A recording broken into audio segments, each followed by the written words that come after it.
peruse an up-to-date list of the nations of the world. Between Namibia and Nepal, you will see a potentially unfamiliar one, Naoero. That's the new name for the small South Pacific country formerly known as Nauru. Its parliament unanimously approved the change in May, and the name became official last week, President David Adeyang said, after plans for a national referendum on the matter were dropped. The island is about 8 square miles, making it the second smallest full member state of the United Nations, ahead of Monaco.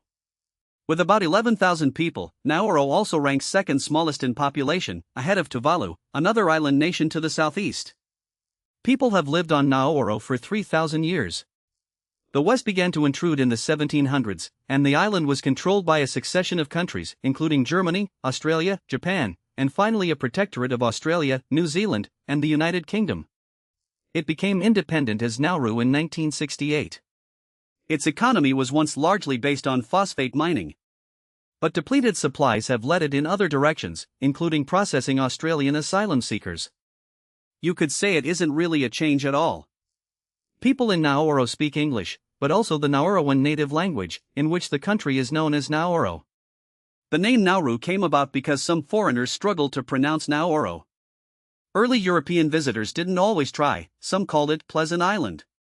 The government said on social media in February, quote, "The proposed change seeks to more faithfully honor our nation's heritage, our language and our identity," unquote, in proposing a constitutional amendment.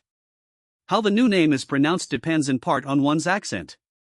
British, Australian, and American English speakers variously pronounce it Nauru, Naoero, or Naoero. The demonym, or name identifying the people, is changing from Nauruan to De Naoero. Changing a country's name can often be part of a longer-term process of shedding a history of colonialism and asserting an independent national identity. Derek H. Alderman, a professor of geography at the University of Tennessee and an expert on place names, said in an interview in May, quote, "Decolonization in placenaming addresses the fact that, while countries may now be independent economically and politically, they are often still living with the legacy of the cultural and linguistic impositions of their colonizers. Name changes, in this respect, are part of the process of repairing some of that cultural and linguistic damage and asserting a return to a pre-colonial identity," unquote. Swaziland in southern Africa moved to change its name to Eswatini, another example of this trend. That's the story of Naoero, a small island reclaiming its name. Thanks for listening.